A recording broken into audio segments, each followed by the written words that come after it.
Croeso nôl, welcome back to ADREF, the Youth Homelessness Cymru podcast. Today, we're going to be talking about care experience, young people's experiences of homelessness. This is off the back of one of the first reports that UHC published in September 2020 called Don't Let Me Fall Through the Cracks, which is all about young people's experiences of homelessness as they leave the care system, with 1 in 3 care leavers ending up homeless within the first 2 years after leaving care. It really is quite a dire situation, to be frank. Yeah, it really is, Beth. And unfortunately, I actually studied this and did research on this prior to coming into the role in Youth Homelessness Cymru. So when I was doing my Masters, I did a piece of research into care experienced young people's experiences of the homelessness system in Wales. And when I was doing that research, there was research that went back as far as the 1980s that demonstrated this trend, this over-representation of care experienced young people coming into contact with the homelessness system. So it is unfortunately an issue that has been with us as a society for a very, very long time. So it was obviously very worthy of research, and that's why UHC did it back in 2020. And as part of that research, a group of stakeholders were brought together: third sector workers, local authority workers, the Welsh Government, and academics met to guide that research. And what's been really exciting is that group has continued to meet since the research on a quarterly basis to really make sure that this issue doesn't fall off the agenda. We're privileged today to be joined by the chair of our care experience group, Sharon Lovell, the CEO of NYAS, as well as Kate Phillips, another instrumental member who is the leader of the Leaving Care team in Torfaen, as well as Ellie, who's a young person who unfortunately has had her fair share of a lot of the issues that we are talking about today. So let's have a listen to that conversation. Hello and croeso, welcome to another episode of the Youth Homelessness Cymru podcast. Today we're talking about care experienced young people and their experiences of homelessness.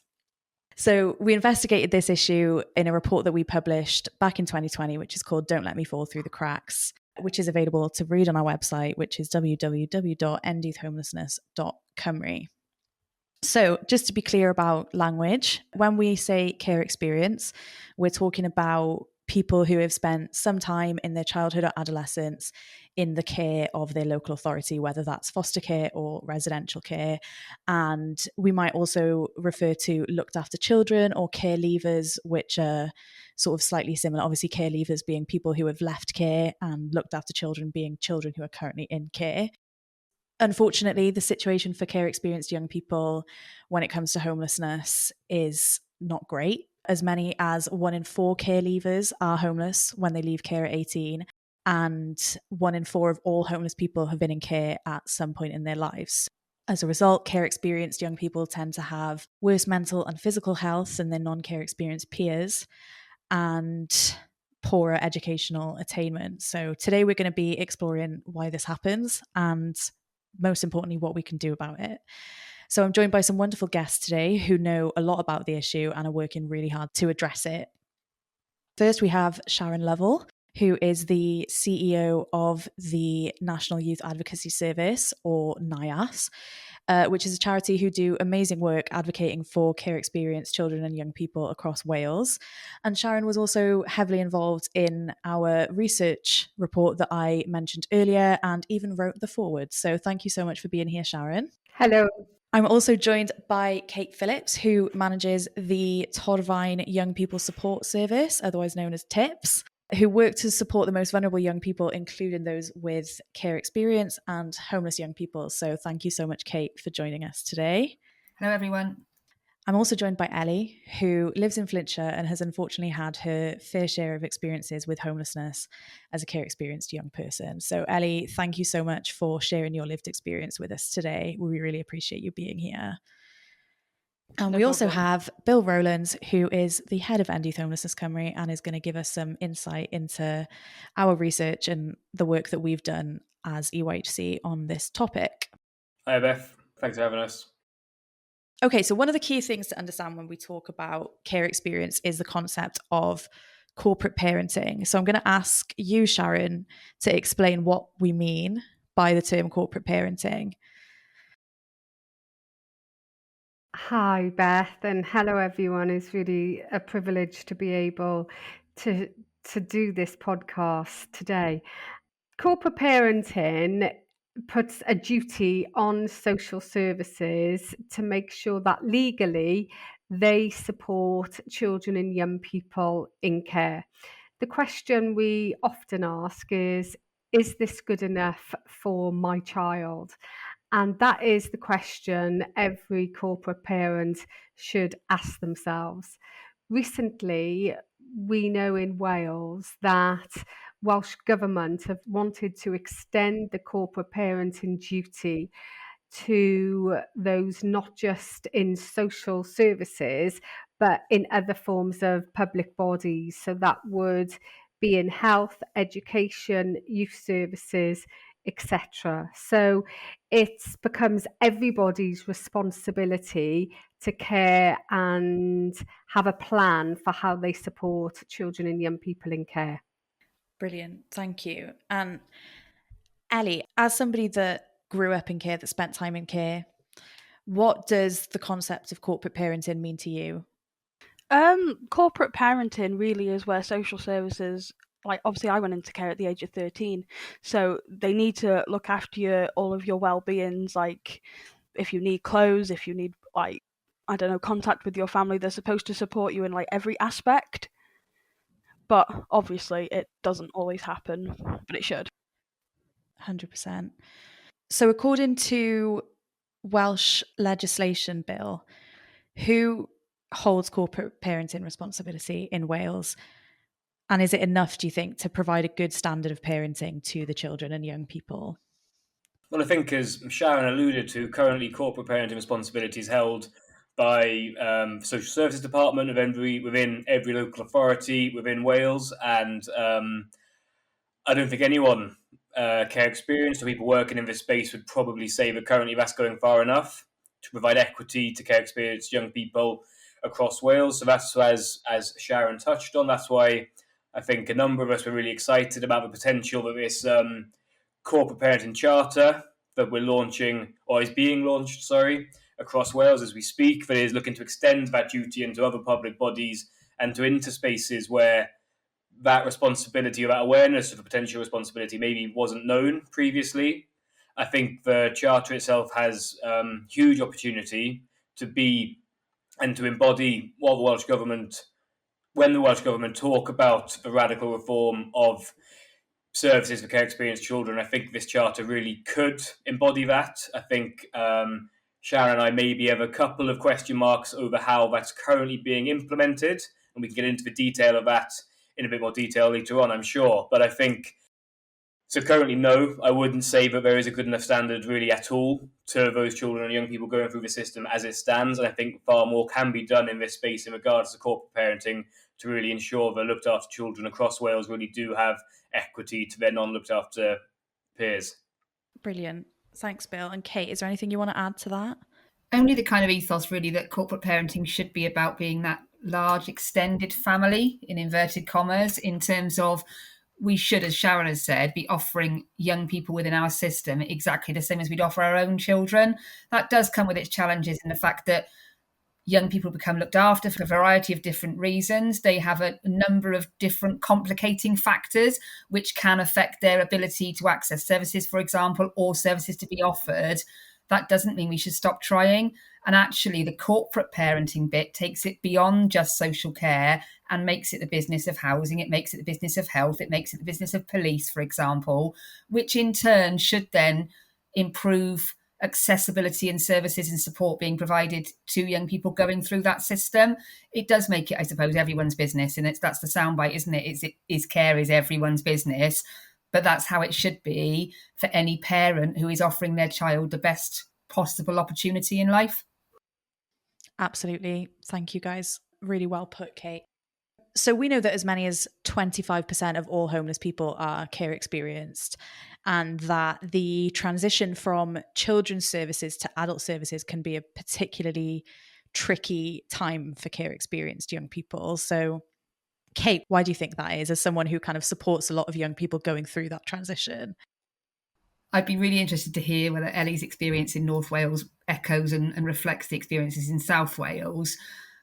I would say that services, for a variety of reasons, are so tightly ring-fenced that it means that the ability to transition for support from children's services, where there is a parental approach in terms of problem solving, we hold PR for young people, for example, we make legal decisions for them, we hold legal parent responsibility for them.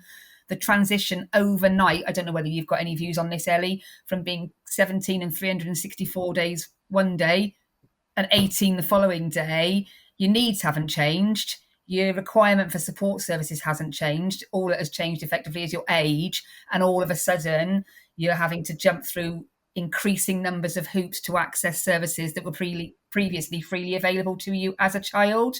There are significant challenges for both children and adult services in transition, across CAMS, across housing, across support services. There's many, many reasons for that, too many to go into today. I think what is needed, though, is a conversation that is very, very honest between adult and children's services with young people to identify what the barriers are and how we can try to overcome those in a way that actually makes sense to young people and actually has results and outcomes at the end of it, rather than lots of talk and noise about how we can do things better, but not actually improving any provision of services. But I think Ellie's probably better qualified to answer that than I am. Absolutely, yeah. Ellie, what was your experience like of that kind of transitional period from 17 to 18? So, like, my experience, it was kind of unique in a way, because when I was 17, I went through a mental health crisis. I ended up doing something where I got sent to jail for it for 6 months. I got out after that, and that was about 6 months before I turned 18. I was out for 3 months, and I got sent back to a secure children's home. I got out a week before my 18th birthday, so it literally was like full on to nothing. I was with the homelessness team, I think they called it, or something like that. And the way they were with me in there was just, they were basically saying, we haven't got anywhere for you, we're going to put you in a caravan. And when I was sat there crying, breaking down, they were just saying, oh, well, I don't know what you want me to say. So when I did eventually get out, I went to a temporary accommodation where they put some agency staff with me, but that didn't last long because I caught one of the staff members stealing out of my fridge. So I told them to get out and they didn't come back. And I was just left there with nothing after being in a secure children's home with restrictions on 2-to-1, not allowed to leave. Like, you couldn't even go to the toilet without asking, really. First of all, that's a horrific experience, and I'm sorry you went through that. I know, this is a loaded question, but why do you think that happened? Why do you think that you weren't able to get support during that transition? There was no communication. The social worker that I had at the time wasn't supportive at all. She didn't really care. She knew that I was turning 18 and she was like, I'm not going to have you after that. So she really didn't care. And the team who was supposed to house me, which was like the homelessness team, they weren't really looking. They only got this place because of the managers at the place where I was in. They were not happy with them. So there was no communication between children's and the homelessness team, between adults. I didn't even meet my adult social worker until my 18th birthday. There was no transition to it whatsoever. I literally just went from being a child locked up one day to on my own, don't know what I'm doing the next day. Awful.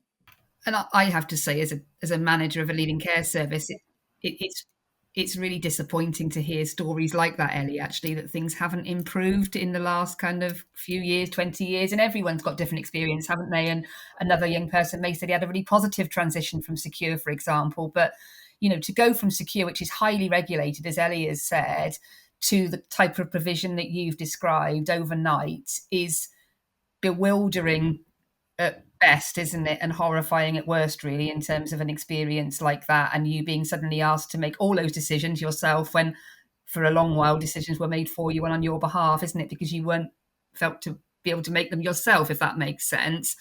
I think it's just really disappointing to hear that kind of experience still is out there. And I do think that there's, I've got 2 children of my own. I've got a stepdaughter as well, and they've all got very different needs. They've all got different skills. They've all got different abilities. And I think any system should reflect that for the children that we looked after. So there will be young people, won't there, Ellie, that you will know who are more than capable of getting their own tenancy and maintaining a tenancy straight away the second they turn 18. There will be other young people who require quite sustained systematic support around that, either because of their mental health or because of offending or drug addiction, etc., etc. And the systems in place should reflect that variety of need and be responsive to that need rather than having a one-size-fits-all process in terms of housing. Absolutely. Well put. So on that, I would like to talk about the Swyddog ruling.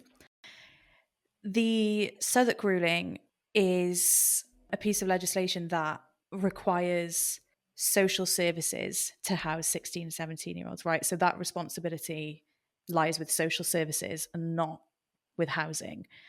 Do we think that Swyddog has made a difference to how local authorities approach housing 16 and 17-year-olds? So our team is a multi-agency team dealing with anyone over the age of 16 and between age 16 and 25 in Torfaen. It's split into a looked after children's population, care leaver population, and those young people at the edge of care. My understanding of Swyddog is the 16, 17-year-olds are the edge of care population in terms of the young people who have become homeless for a variety of reasons, who require accommodation, and the duty to accommodate is now on social services, whereas historically it was on housing. We deal with that population in a different way than we deal with young people who we have PR for example. So the looked after population are separate in my mind in terms of planning to the Swyddog management young people.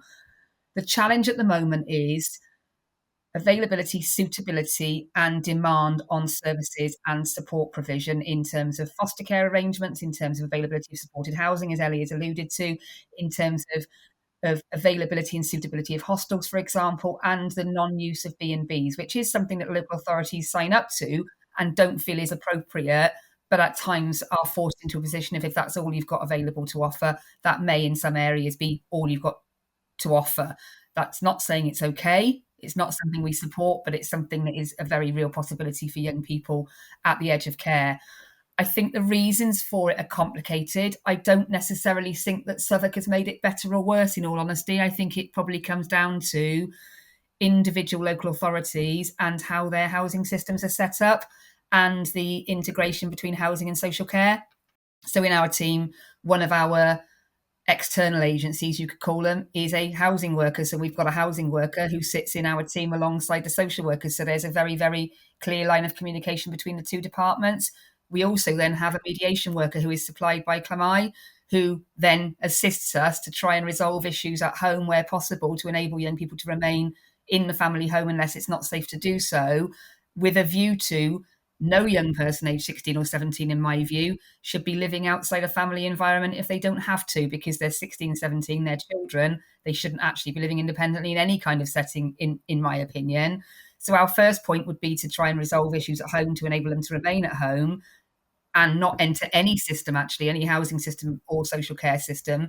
If that is impossible, the discussion is then between social care and housing about what suitable thing we can offer. Swyddog has helped in some respects because it's made it very clear in terms of where the duty lies, but it does rest on an assumption that there is placements to offer, or there are placements available, or there is a resource available, which there isn't necessarily, if that makes sense. I'm not sure if that's been a bit of a convoluted answer, but it is complicated. And, it's not got any better really in the last 20 odd years in terms of the edge of care population. It's clearer, but it doesn't mean there's any more resource to meet need. Yeah, thank you. And Bill, I know, so Swyddog came in 2009. In terms of EYHC's research and their findings in this area, do you think it's made a difference in how local authorities approach housing 16, 17-year-olds? Well, I think Kate really nailed it on the head there. I think the articulation of responsibility is now clearer. And as Sharon alluded to, the translation of that into how it looks on the ground is sometimes not as clear as you would hope. I think it sounds really positive, and we've obviously been to see Torfaen and know the great work that they do in Kate's team, but we do know also that it does still continue to be a fair postcode lottery in regards to how Swyddog is implemented and in terms of how it's interpreted. at different local authorities, which seems a bit of a contradiction because you can't really interpret legislation. It's legislation, but we do know that it's not currently being enforced as it should be. So it's certainly something that we've been looking for, and it's something we referenced in our white paper response to a Welsh Government recently on their homelessness, the reform of housing, homeless legislation, but then still needs to be further guidance and accountability for local authorities not working as they should be, because we know 16 and 17-year-olds are continuing to fall through the cracks of this, despite it being laid out in legislation, and are still being predominantly housed by housing options in some local authority areas. Absolutely, thank you. So I want to move on now to touch on temporary accommodation. So for listeners who might not be familiar with the homelessness system and the housing system, when you make an application to your local authority for homelessness assistance, they might place you in temporary accommodation like a hotel, B&B or a hostel while they look for more permanent housing for you. And this is something that EYHC in particular feel quite strongly about. So I don't know if, Bill, you would like to explain a little bit about EYHC's kind of work in this area and why it's so important to us. Yeah, of course. I think it's important to reference here for those who aren't aware. Youth Homelessness Cymru was actually formed back in 2017 as a result of a coalition of homelessness charities and beyond coming together to kind of campaign against the placement of 16 and 17-year-olds in unsupported accommodation. So temporary accommodation, similar to what Ellie was talking about earlier, potentially, where there were a number of high-profile safeguarding cases that happened because of the placement of 16 and 17-year-olds in this type of accommodation that was wholly unsuitable. And the sector came together to protest against that, campaign against that, and it inadvertently, in a way, led to the creation of Youth Homelessness Cymru and the work and the campaigning we've managed to do thereafter. But I think, and what's been upsetting to see, and Kate alluded to it earlier, but in the context of COVID and of cost of living, we have seen, despite secondary statutory guidance coming in to outlaw this placement for 16 and 17-year-olds in temporary accommodation, we have seen those numbers start to creep up again, and unfortunately have now shot back up again, especially in unsupported. And it's the exact sort of point, the exact sort of place that we don't want young people to be residing in because of all of the challenges and potential dangers that come with such placements. So, yeah, it's really quite depressing to see that we're almost going backward in this space. But this, and you can't, when you're talking about it, take off the context within which local authorities are working in. They're being asked to do more with less, and the numbers of young people coming through the system are shooting up again, as we know over the past couple of years, we can see. So it's just a very complicated picture currently, but we have to have, in my opinion, we have to have a really firm line in that this cannot be allowed to return to the norm, where 16 and 17-year-olds are being placed in such accommodation because it is wholly 100% unsuitable and not on. Yeah, thanks for that, Bill. Ellie, would you mind telling us a little bit about what your experience of living in temporary accommodation was like? So, as I said, obviously, when I got out of prison, I was put into a temporary accommodation. This wasn't like the normal temporary accommodation, it was a housing project. So it was for people coming out of prison who were leaving care and didn't have anywhere to go. It was my own flat. I wasn't really allowed to decorate it because it was a new build, it was brand new. But I basically was just left there with no life experience and stuff. I had a homeless liaison officer. She was okay, but like I said, she was also the one who was telling me I was going to go into caravans and I should just get a grip and stuff like that. Horrific. Kate, Sharon, what has been your experiences with supporting young people, coming across young people living in temporary accommodation? I think it's mixed, and I think that there's a growing challenge here for local authorities in terms of, I don't want to see a return to the standard practice of 20 years ago where homelessness was an accepted step into independence. We've moved so far beyond that over the years that I don't want to see us sliding back into, you have to become homeless in order to secure a tenancy. I think when I'm ready, was a great initiative via the Welsh Government in terms of encouraging young people to remain in the system and to remain at home, in inverted commas, until young people are ready to leave. That only works for a certain amount of young people who have existing placements that can then be translated and transferred into when I'm ready. I think there's a lack of a range of suitable options for leaving care in some local authorities, which means that the delay into own tenancy isn't there. So young people are being put forward for tenancies before they're ready, and there isn't an in-between step. And we wouldn't expect our own children to leave home overnight without any preparation. So I don't know why we're expecting young people in the care system to do the same. I do think there are occasions where temporary accommodation is needed. And I think the reasons for that are very complicated. I think there are young people with significant and challenging and complex needs that will require temporary accommodation at any one time. The difficulty is suitability and availability of those and what other people those young people are then mixing with. So those young people who are young adults of 18 might be mixing with a variety of people well over the age of 18 who may or may not pose a risk to them. And we have very little control over the makeup of other tenants within temporary accommodation. I just don't want to see a return to homelessness being seen as a way of accessing accommodation, because it shouldn't be an accepted way into housing for anyone, should it? It should be the very, very small percentage of people who require TA for specific sets of circumstances. Yeah, and I would add to that, Kate. I would agree that there may be times when temporary accommodation, there's no other option, but then it's about what does that temporary accommodation look like, and does it actually fulfill the needs of individuals? To place 16 and 17-year-olds in B&Bs and to place them in travel lodges, and I think Ellie said caravans and pontins, is totally unsuitable and unacceptable in my view. For me, in our advocacy casework, we see some young people who are in the most vulnerable situations being offered temporary accommodation or being told they have to go into temporary accommodation. And that for me is very concerning, because we are usually talking about a group of individual young people, because of a set of circumstances, are in very vulnerable situations. Then we have an all women and girls project, for instance, called Project Unity in NYAS, which supports care experienced girls and young women who are pregnant or who have children. And we know they have been placed in travel lodges, temporary accommodation, and they're pregnant. They're 16 years of age in a travel lodge.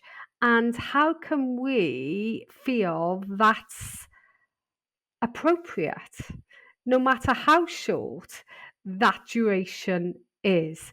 So this is about fundamental systemic change that is needed to make sure, as Bill said, that there is systems in place that does not allow for that to happen. And we have to commit to that as a country. And it's about choices and priorities into where we put our resources, and we have to put those resources into making pledges and promises that no young person who is care experienced and therefore ends up in inappropriate accommodation. And we know that's a pledge that our First Minister and Welsh Government has made, but we need to see that now take place in terms of a reality.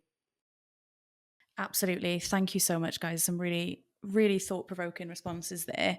I'd like to move on now to a slightly more positive note and have a think about some of the good practice, some of the positive things that are happening and how we can address this problem. Because, I think we've shown like the detrimental effects of experiencing homelessness at such a crucial stage in your development as a young person, can't be understated, but it really doesn't have to be like that.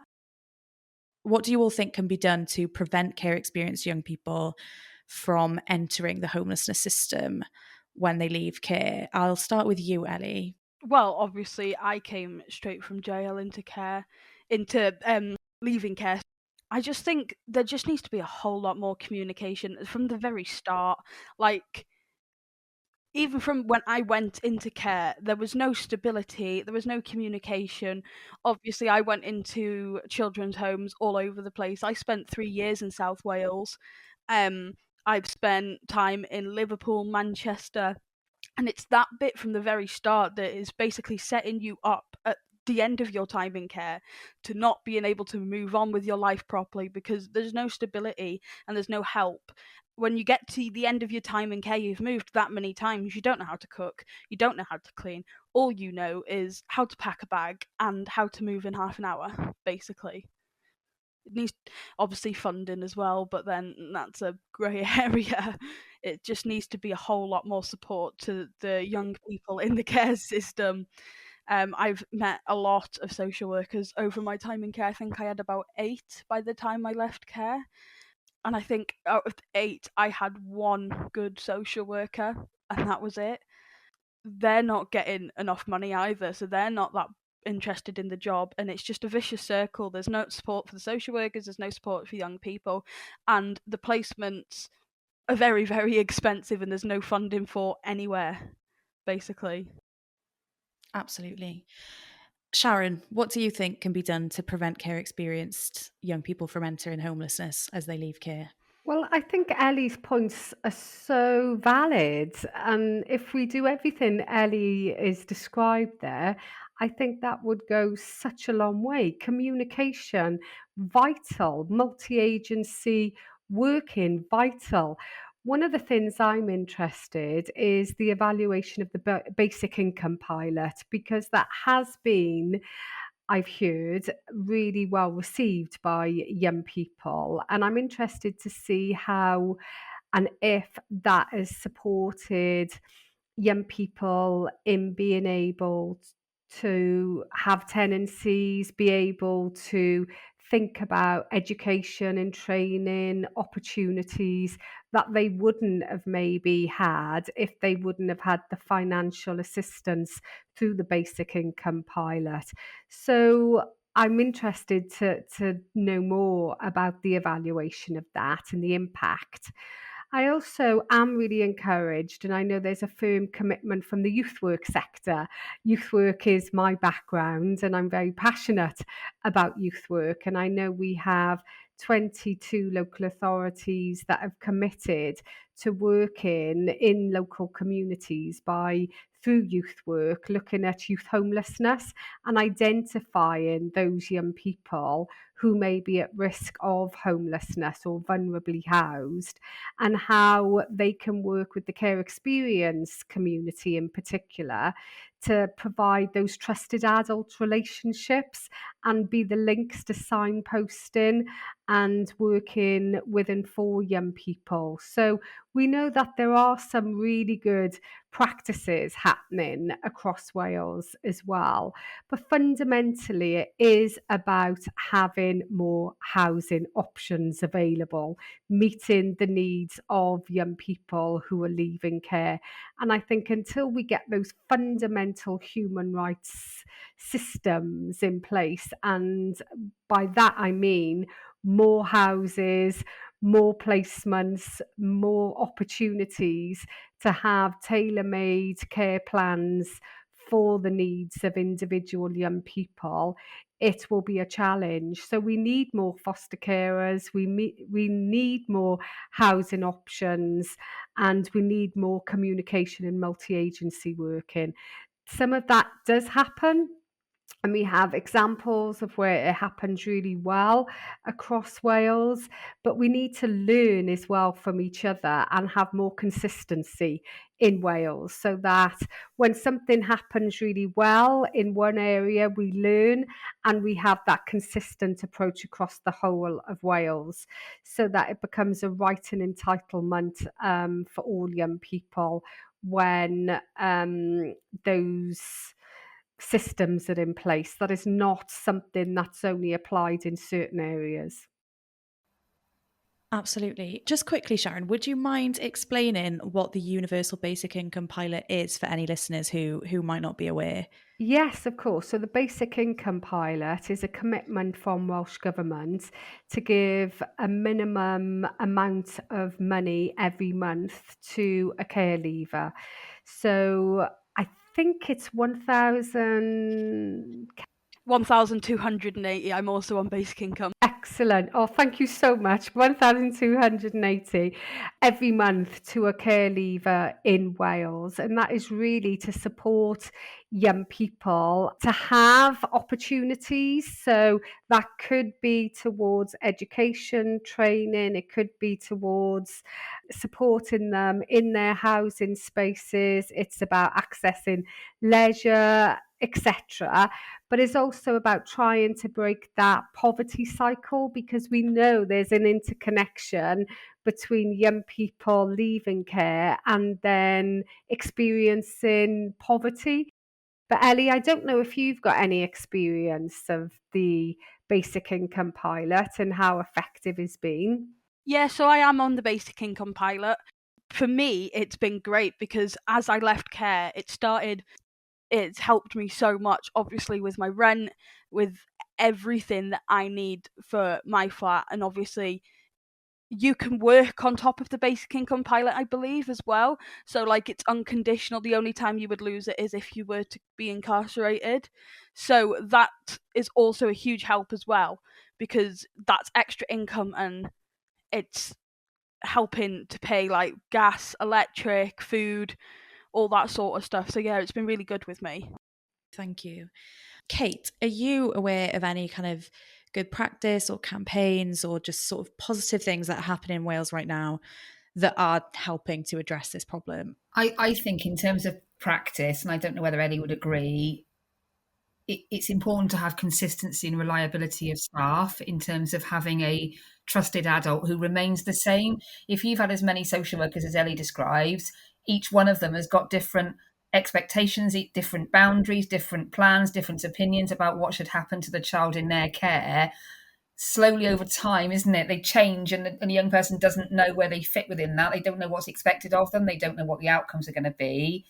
And rightly or wrongly, my feeling is that the point where any young person enters the looked after system, you should already be planning at that point for their exit from the system in the same way as you do with your own children to get them ready for leaving home. What you should be doing is saying, what's the immediate planning, care planning for that young person? What's the midterm care planning for that young person? And what is the exit care planning for that young person? That doesn't mean you want them to leave the system. It just means you're being realistic about where that young person is going to go once they leave your care, whether that's foster care, whether that's into their own place, whether that's university. You know, young people in care have really positive outcomes as well. Not every young person has a negative outcome leaving care. And I think we work really hard in our area to try and make the care leaving community a really positive one, and one to actually be proud of, and to say, this is where I came from and this is what I achieved despite the difficult start I had in life.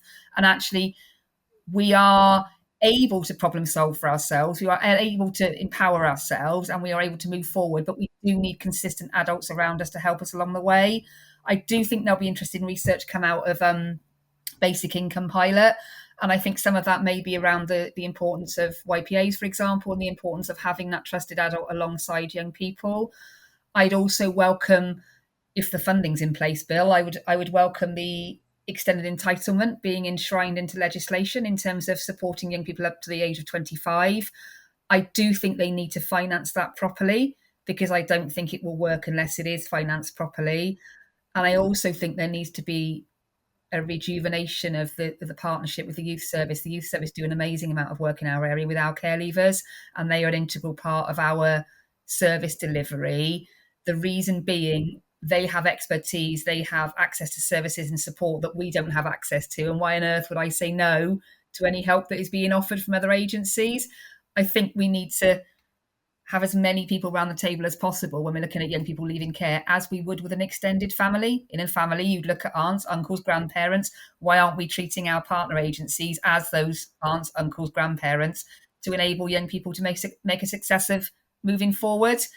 Ellie is right as well, though. There are significant challenges, aren't there, Ellie, with regards to funding for placements. and where that money will come from, and where the legal duty to pay for those placements come from when a young person requires a more complex setup.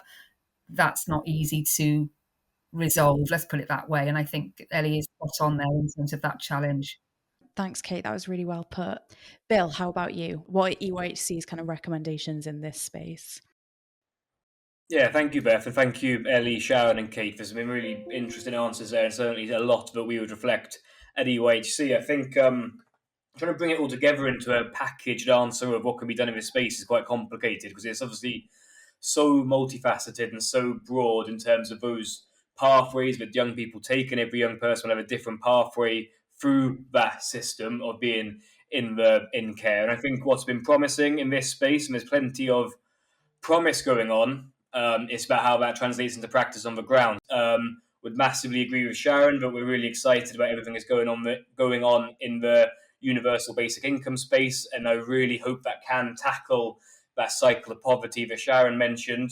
One thing we'd like to obviously continue to advocate for is the multi-agency evaluation that we encourage local authorities to take place when a care experienced young person comes in and presents to housing options as homeless. Obviously, pulling that multi-agency team around that young person to work out who's best placed to support them is crucial and is really important to supporting that young person. However, at EYHC and as a result of our research, one of the things the young people said they would really like to happen was that a second multi-agency meeting takes place to almost map the journey of that young person to the point at which they came into contact with the housing system, the homelessness system, to try and plug where the gaps were.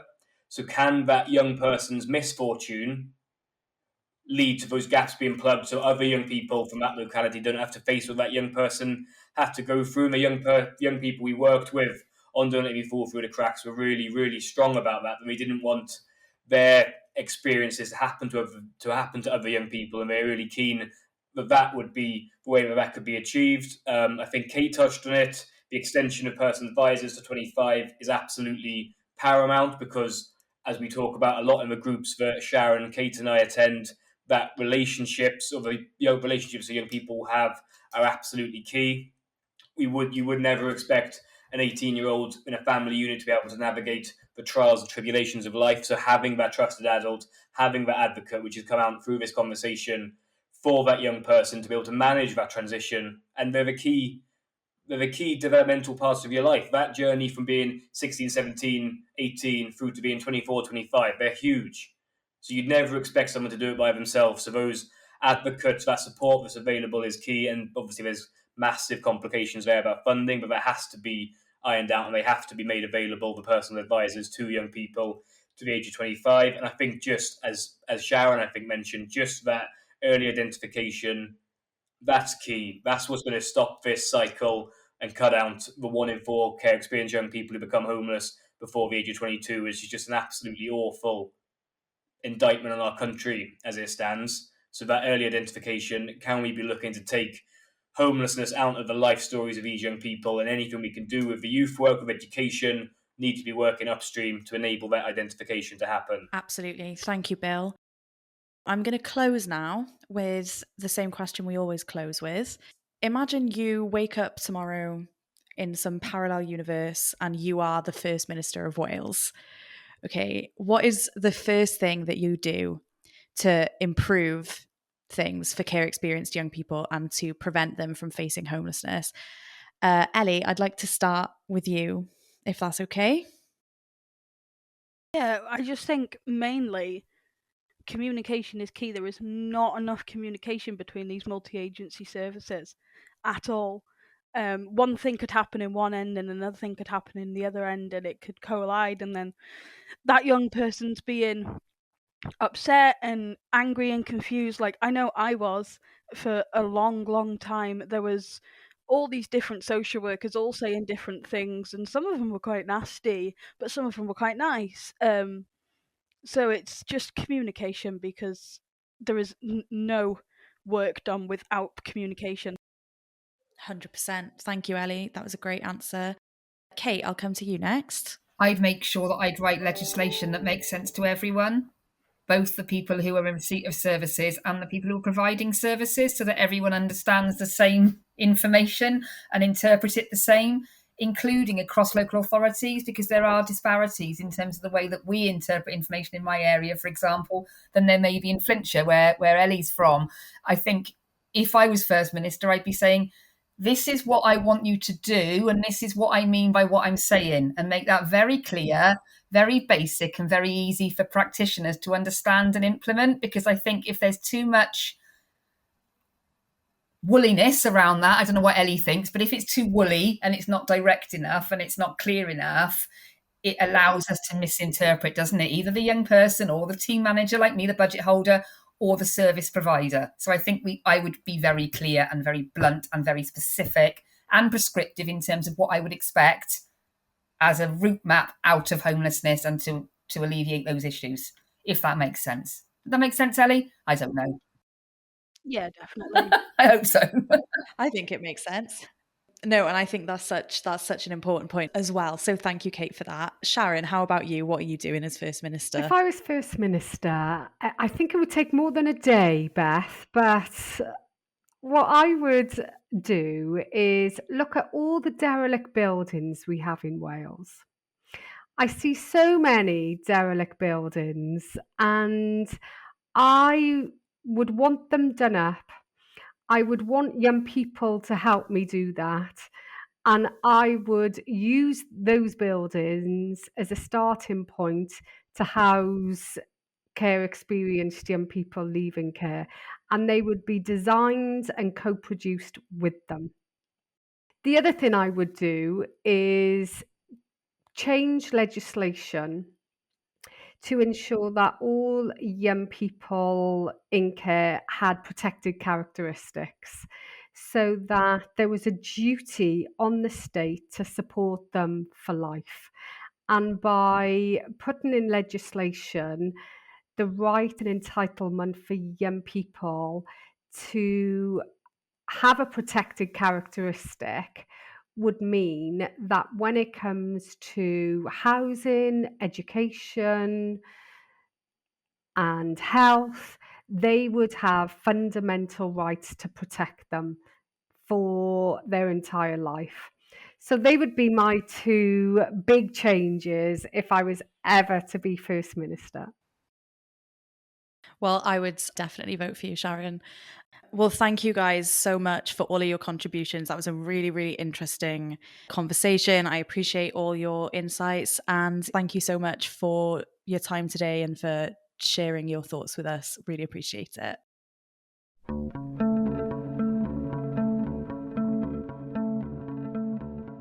ADREF is produced by End Youth Homelessness Cymru and y Pod. It's edited by Aled Jones from y Pod. The music is July by John Patitucci. If you enjoy our show and want to support us, please leave us a rating. It helps a lot. If you'd like to learn more about EYHC and our work, you can head to our website, endyouthhomelessness.cymru, or search End Youth Homelessness Cymru on Instagram, TikTok, LinkedIn and X. Diolch am wrando, thank you for listening, and we'll see you next time.